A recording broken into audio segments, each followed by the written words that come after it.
Welcome, mystery and thriller fans. It is the Mystery and Thriller Maven Halloween Extravaganza, and I am so excited to welcome back to the show New York Times bestselling authors Lee Child and Andrew Child, here to give us the inside scoop on the brand new 27th Jack Reacher book, Child Brothers. Welcome back to Mystery and Thriller Mavens. Tell us about this book. Well, thank you. Thanks for the welcome and thanks for the invitation to be on the show. And first of all, to have gotten to 27 books, when you said that number, it just feels huge to me because, you start with one and then you've got two and then three, and now we've got 27. And this one was absolutely just a dream. It was part of the normal way of writing a Reacher book, which obviously I knew about. But Andrew was thrown into the deep end with my crazy way of working, which is really to have no idea about anything. You just write an opening and let's see where it goes. And that's what we did. And the opening is typical Reacher. He's somewhere for no good reason, just hanging out, just wasting time. And there's an incident on the street that everybody else thinks was a suicide. But Reacher saw something that tells him, no, it wasn't. And so then it was a question of let's take off from there and see what happens. Ooh, well, what happens is crazy. Fabulous and delicious, and I can't wait to get into every delicious detail. First, I just want to welcome everyone. So we're broadcasting live to 7 destinations across Facebook and YouTube. So no matter where you're watching from today, you're in the right place. This is the right time. It is Mystery Monday, and it is the Halloween Extravaganza. So if you've been here before, you know how this works. And if you're new, here's how it works. We're so happy you're here. Every Monday for hashtag Mystery Monday, I give you my handpicked featured authors, and you get to ask them anything. So ask these Child brothers their writing process, how they keep it going, how they stay motivated. What about creative difference? Has it ever turned to an arm wrestling contest or maybe just a wrestling contest? I don't know, but I want to know. So get your questions going in the comments and we'll get right over to them. If you're watching from a private group, you will be a mysterious user. You can enable privacy settings or you can stay mysterious. It is Mystery and Thriller Mavens after all. Fellas, let's get right into some of the amazing praise that this book has earned. So first, Karen Slaughter, Queen Karen, raving that no plan B is not to be missed. I'm going to pop this up so everyone can read it. She says it is perfectly plotted. It is a fast-paced thriller with bigger twists than ever before. It's no wonder Jack Reacher is everyone's favorite rebel hero. So you fooled Karen Slaughter because you didn't plot it. So tell us about this. So Lee, you say let's write the opening, and then how does it actually go from there? Well, Andrew will tell you that because he had the responsibility for carrying on. But first of all, let me say I love Karen. She's a really good friend of mine. But maybe inadvertently, she's put her finger on something that it is better plotted than previous Reacher books because Andrew is a better plotter than I am. And so that, we get that benefit in this book. Oh, please be too kind because, it was a big shock when we first started writing together. That was 3 books ago now. That was when we wrote The Sentinel. And I'd always heard Lee say things like that. And I thought, now, secretly he's got a plan, it's just hidden away somewhere where no one can find it. He must have a hidden safe in more of his and if eventually he's going to have to reveal it. And we had written a particular scene we'd batted it back and forth until we were happy with it. And we were ready for the next scene. So I remember saying, so what happens next? And he said, well, I don't know. I was like, what do you mean you don't know? You got to know. So, it did take a while. I was never a huge outliner or anything. I never had everything everything mapped out from start to finish. But I had some idea of where I was going or what I was doing. So it took a little while to adjust. And, honestly, when we were doing that first book together, I kind of secretly did try to, try and plan a few moves ahead, just as a comfort thing, really. And every single time I tried to do it, it was a waste of time because we wound up going in a completely different direction. And I think that's the key, really, the key to the way that Lee works and that, we work together now. It's about always making the decision kind of in real time. It's about saying at this moment and the story, as far as we have written it, what would Reacher do? And then what would the bad guy do? And actually, that's the fun part, isn't it? Because then we can just sit around together and we can just say, well, what would he do? What would happen next? And it's just fun. Ooh. But what if you disagree about what Reacher would do next? What if Lee says, I think he would, do this, and then Andrew, you say, no, he wouldn't. What do you do when you have creative difference about what would Reacher do next? It's a fascinating process because, Reacher actually doesn't exist. And so we're talking about what this non-existent person would or wouldn't do. But that just brings home how real characterization is for people, especially for the reader, because they want consistency from the character. They don't want something that is out of character to crop up. And so we have to talk about it a little bit. Would he do this or would he do that? And we've never come to arm wrestling yet because this is a very delicate subject because obviously I'm the older brother, so obviously I would win, except I'm not so much the older brother. I'm decrepit. I'm an old guy now, so probably he would win, and we can't afford to get into that. My psyche would be shattered probably. But it's honestly I know it. I think often people want to hear about knockdown, drag out disputes, but sorry if it's a boring answer, but we just don't do that. It's, Reacher has lived with us as a kind of imaginary extra brother for nearly 30 years now. And so, we have this kind of shared sense of what he would or wouldn't do, and particularly since a lot of his attitudes and his characteristics kind of stem from our own personalities. We were talking a while ago about situations in real life where you feel that you don't have any choice. You are hardwired to react in a certain way, and Reacher is, and we know that. And so we just haven't really ever been in a situation where one of us has thought Reacher would do one thing and one the other. No, it's been very harmonious. It's all based on, we're not actually involved in the exact adventure that Reacher is involved in. But I think the thing that makes Reacher popular is that even though readers are not in that desperate thriller world in reality, every reader has a job, let's say, or a family that involves hierarchy and conflict. And at work, there's usually some person in management that they hate and it's screwing everything up. So everything essentially boils down to human relationships. And people, I think, readers get really frustrated. They're at work and there is that stupid boss and they can't say what they want to say, but Reacher can. And so they translate Reacher's situation, which is more dramatic and more deadly, but it's still basically Reacher telling somebody to sit down and shut up, which they wish they could do in real life. Exactly. And I do wish that. And I also wish I had an imposing, physical visage where I could make people sit down and shut up. First I would say it and then I would just make them. But that is not me yet. You're right. That is, I think, what so many of us love about Reacher. And I love that you described him as your imaginary brother of 30 years. What a lovely, lovely way to say that.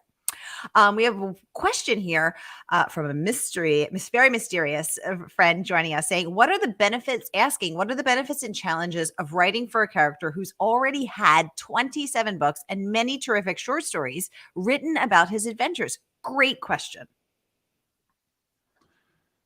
Well, you're the one facing the challenges. So It is a great question because, there are both benefits and challenges. One of the benefits is, as we just said, we've lived with Reacher for many years. So we know him, we understand him, we know what motivates him and what guides him. So we're not having to scratch our heads and invent all of that stuff for the first time, which is great.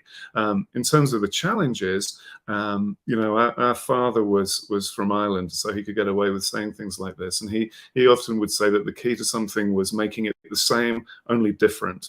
And that's the main challenge, because if something has been done 27 times before, you can't tread the same ground. You have to come up with something new, and you have to make it interesting, and you have to make it different, but you also have to make it recognizably Reacher, because people, after 27 books, the readers know Reacher too pretty well, and they know what they want. And so you can't deviate too far from that, because you don't want people to be disappointed. So, the challenge part would be coming up with things that are new and different, but without changing Reacher's fundamental character in a way that people wouldn't like. So great question. And, I hope that comes close to answering it.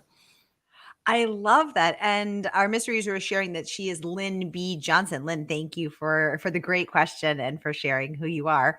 Now, Andrew and Lee, when you came on last year, we learned that you are coffee drinkers. You are copious coffee drinkers. I think, Lee, you said you drink 35 cups a day, and Andrew, you do 38 cups. So first of all, how many cups deep into the day are you? I hope you're caffeinated and bringing that energy to Mystery and Thriller Mavens. Are you still at the 38, 35 level? What's going on? Well, what I try to do when I get, my coffee consumption always increases as I get close to the end of a book. And so, I'm already kind of at the point where I have more caffeine in my system than blood. So I figured that I can't allow this continuous increase to continue. So what I have to do is at the end of every book, kind of ratchet back so that I'm starting from a more reasonable level. So we are working on the next Reacher right now, so it's not as low as I've managed to get it at times, but it's at that sort of medium level at the moment, so probably only about maybe 20-25 cups a day at the moment. Yeah. And how many cups deep are you right now, Andrew? How many have you had today?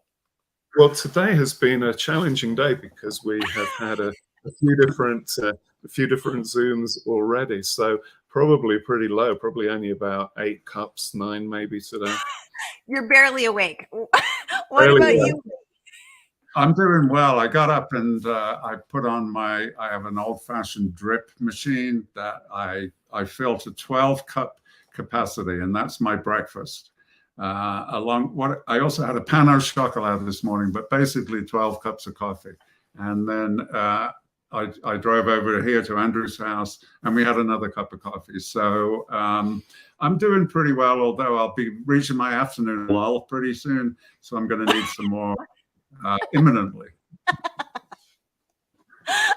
So I drink 6 cups of espresso a day, and I'm a little old Italian lady in my heart. So I use my little mocha pot, my little percolator, like an old fashioned on the stove. And but maybe I should look into the drip coffee maker. All I need to do really is attach an IV line to it, and then I'll be good the rest of the day. Exactly. Andrew, I like that you drink more coffee as you get closer to the end of the book. So by the end, you're just, shaking like a hairband drummer, like, typing as fast as your little over caffeinated fingers can fly over the keyboard.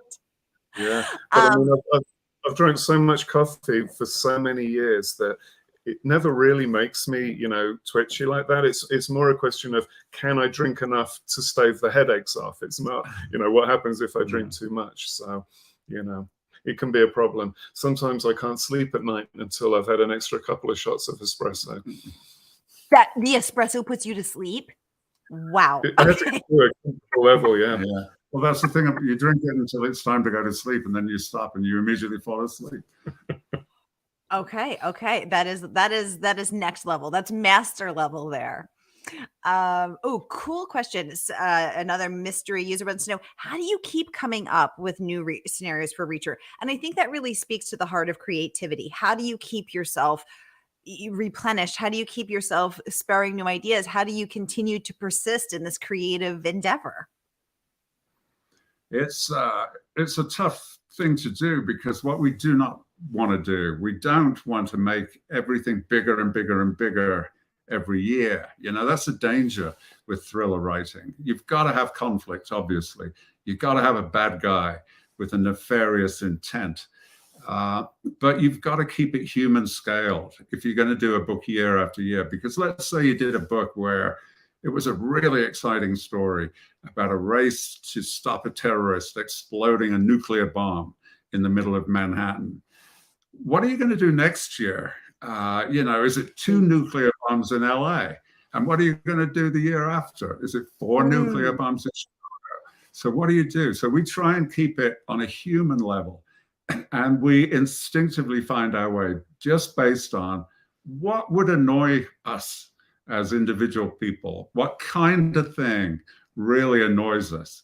And then it's a question of morphing that into something suitable for a story. But it's fundamentally that human reaction. When Reacher takes a look at somebody, does he just get a little annoyed and go down one course, or is he sympathetic?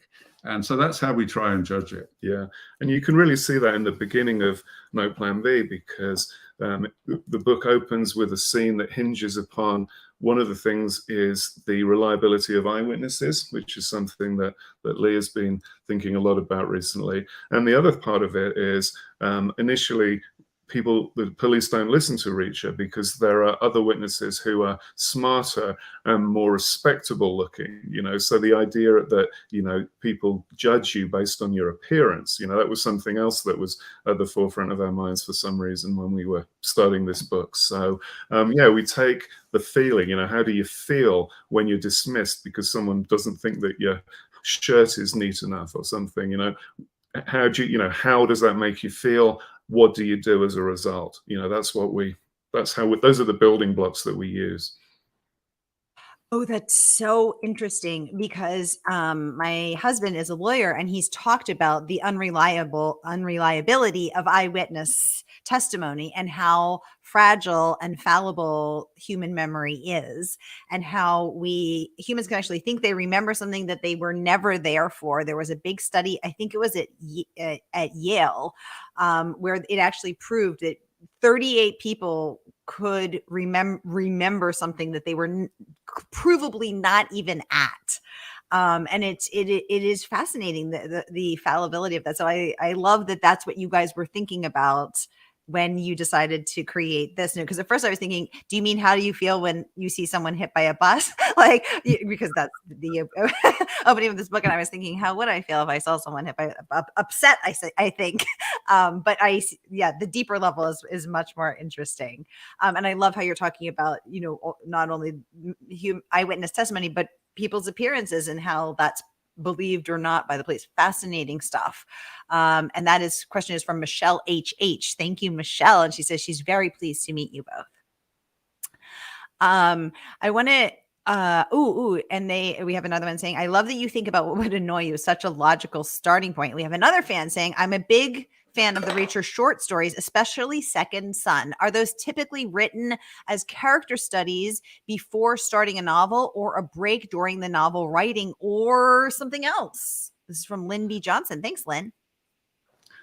Yeah, thanks, Lynn. It was there was a brief period where ebooks had come out, and so we were unsure how to respond to that segment of the market, how to use ebooks.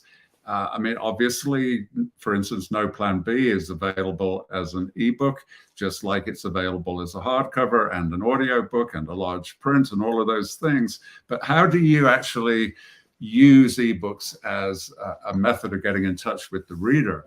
And we went through a period of, I think, 5 or 6 years where we did an short story, and Second Son was originally electronic only, and then it's been reprinted physically since then. But it was about what content would be good for an ebook teaser, just to keep people in mind of Reacher so that they would be waiting for the next hardcover. And I enjoyed writing those. I had a strange mental block, though, where I know that lots of people are going to read the novel, but for some reason, I didn't really imagine people reading the short story. So I could just do whatever I wanted. And so, yeah, that Second Son was about Reacher as a young teenager, still with his family around. And it gives you a slightly different playing field to have some fun on. You just can do something that you wouldn't normally do, and it's short, so it doesn't have to be fantastically involved. I really enjoyed doing those short stories, and hopefully there will be more. So it's interesting that you felt freer, and because you didn't think so many people would be reading. Do you feel free, both of you, as you are writing what is now the 28th Reacher? Do you feel free? Do you feel constrained? What would you write differently if you knew no one was going to read the 28th?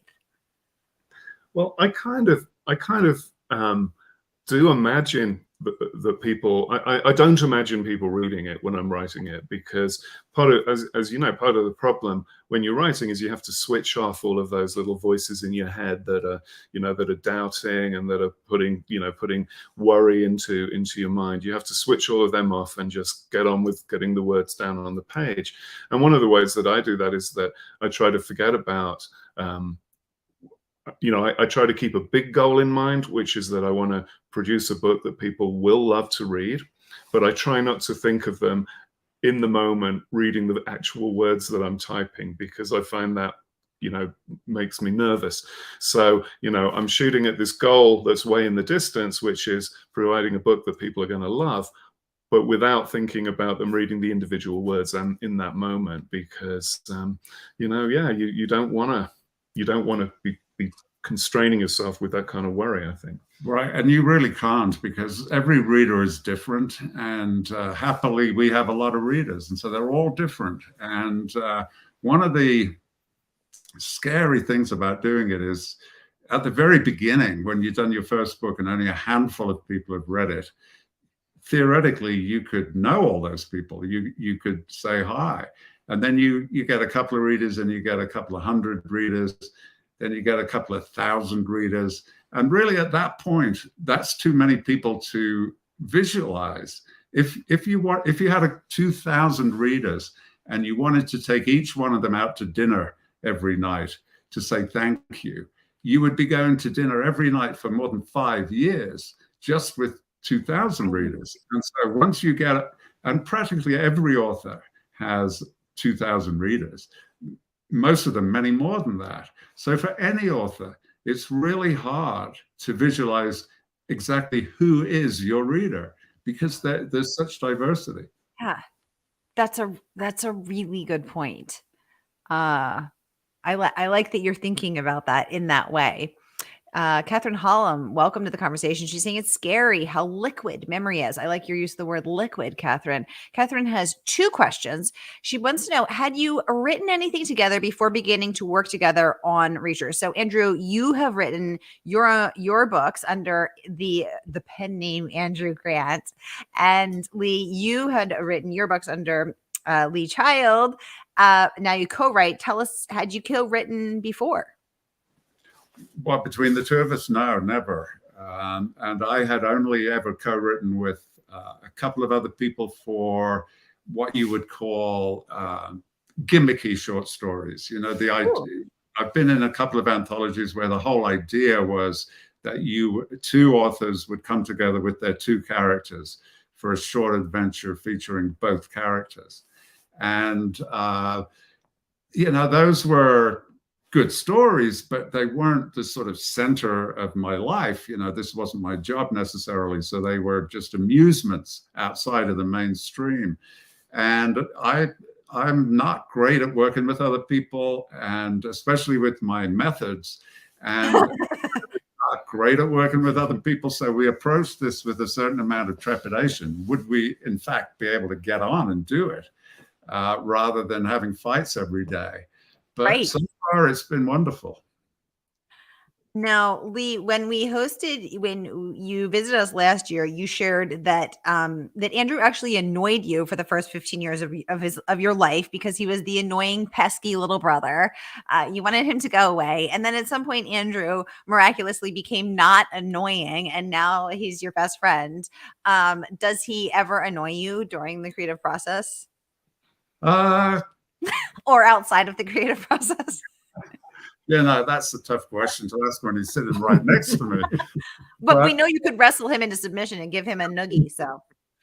I think, rather than annoyed, what it does bring home to me is how different it is for every single author, even though we are related and very similar in our personalities and our experiences. I mean, you are not going to find two writers who are better equipped for this than us.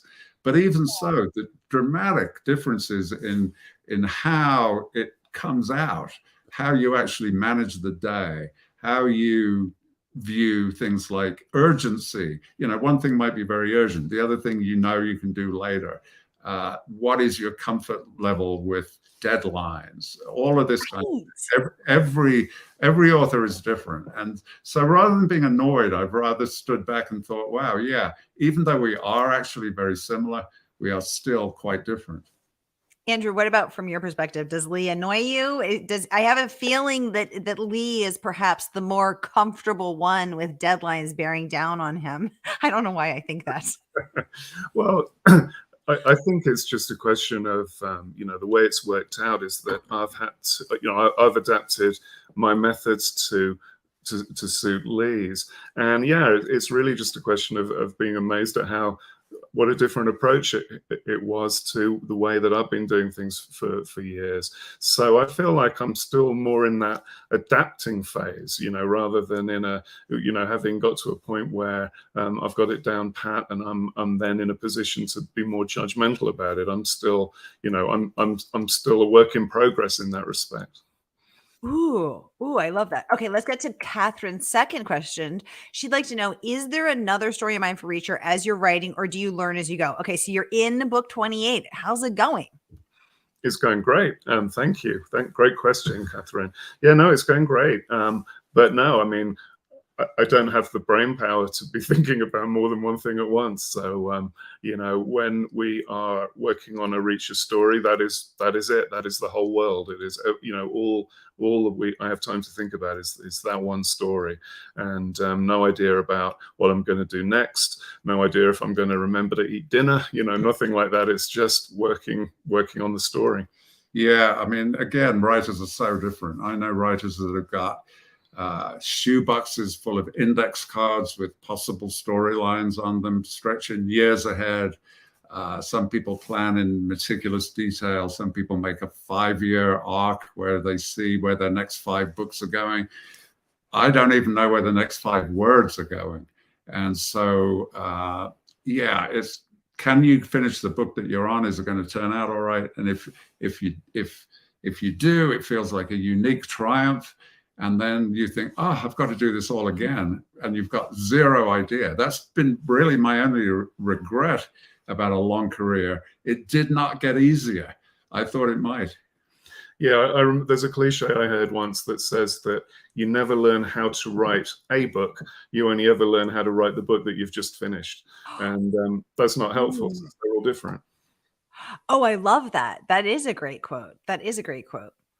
Everybody, I want to let you know this book is out, and guess what? Murder by the Book has signed copies signed by both Lee and Andrew. We're so lucky. So you can get your signed copy by Lee Child and Andrew Child today. And I'm going to share that link where you can click and pre-order no matter where you're watching from. Trust me, y'all, you're going to want to read this book. So right here is, and it's so much, and it's so special when it's signed. It just makes such a difference. And also we're coming up on holiday season. We got Christmas, we got Hanukkah, we got New Year's. We just had Diwali. There's a lot going on. Your mother-in-law's birthday, your sister's birthday, your brother's birthday. Heck, it could be your birthday. Think ahead, shop ahead, order ahead. And here is the link to get your signed book, because you guys, it's so good. You're gonna love No Plan B by the children, the brothers. Here it is. So grab your copy right now. And it is signed, which is literally the most special gift. Someone saying it did not get easier. I thought it might, Lee. That is so true. Absolutely. Absolutely. Another person is saying the creative journey is a solitary one. Necessarily. Very true. So much of what you guys are saying is resonating. Catherine saying group projects are hard, laughing out loud. She's glad it's working out.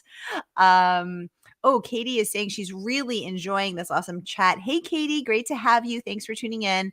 Lynn has another question. She said, can you tell us which novels is or are the topic of Reacher season 2? Yeah, Reacher season 2, which is shooting right now, is based on Bad Luck and Trouble. Ooh, okay. That's the story where it starts out that members of Reacher's old unit are turning up dead 10 years after they've all left the army. And so what is Reacher going to do about that? Well, you've probably got a pretty good guess. We have a good guess, and we are here for it. Lynn, who's sharing her initials are LBJ. I love it. Is saying, yay, Lynn. I'm excited too. Thank you so much for the great question. Now, Lee and Andrew, when you were here last year, Lee, you shared your very successful diet with us, which consists of the 3 C's. That would be coffee, cigarettes, and cannabis. Are you still on that diet? And have you persuaded Andrew to join you? Well, Andrew needs very little persuasion about following his own hedonistic desires. So, yeah, I mean, it's remarkable. Everything beginning with C, like champagne, chocolate, caviar, anything like that. So if you want to have me over for dinner, give me something that begins with C and I'll be fine. Carbonara. Works for me. Okay, perfect. I love to cook. I will cook anytime for you guys. Kunal, welcome to the conversation. Joining us from YouTube, saying he's a Jack Reacher fan. Welcome to the conversation. Great to have you. And I want to get back to some of this amazing praise that the book has earned. The Real Book Spy says No Plan B is one of the best Reacher books in years. Publishers Weekly saying, who could ask for more? Kirkus said, fans who come for the action will not be disappointed. A grimly efficient addition to the Reacher canon. So let's pause there, because as you shared, you don't outline. You write the beginning, you write, and you see where you go from there. So then when you get to the end, do you say, oh wait, we need more action in the first half of the book or this chapter? Or does it, at this point, because you are both seasoned writers, does it just flow sort of organically?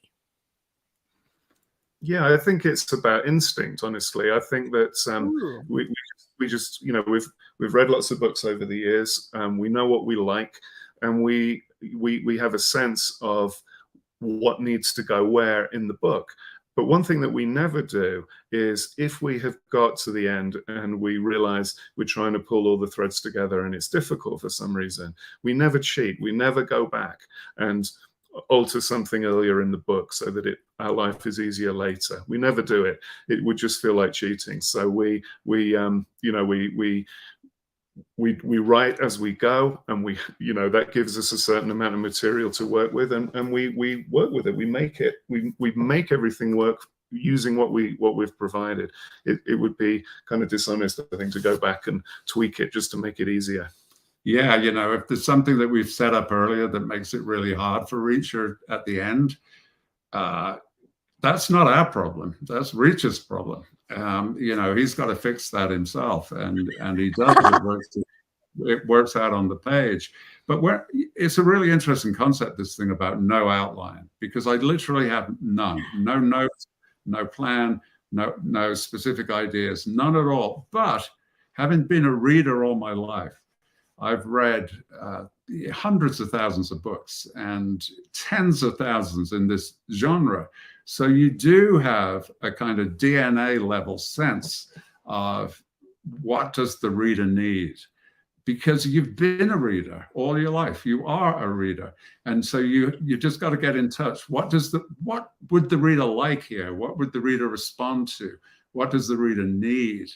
There's all kinds of silly things written about writing theory, that they say a character should want something on every page. Well, the character's made up. That's not real. It's that there's only two real people in this whole transaction. One is the writer and the other is the reader. And it's the reader that wants something on every page, not a character. The reader wants something. The reader wants to make progress. They want a clue. They want progress. They want advancement in the story. They want momentum. That's what you've got to give the reader. And the characters are a way of expressing that. Thank you for saying that, because as someone who doesn't have any degree in writing, certainly not an MFA, not even an undergraduate degree in writing, I have always heard that advice and been very intimidated by it, because I think these people are imaginary. How the hell do I know what they want?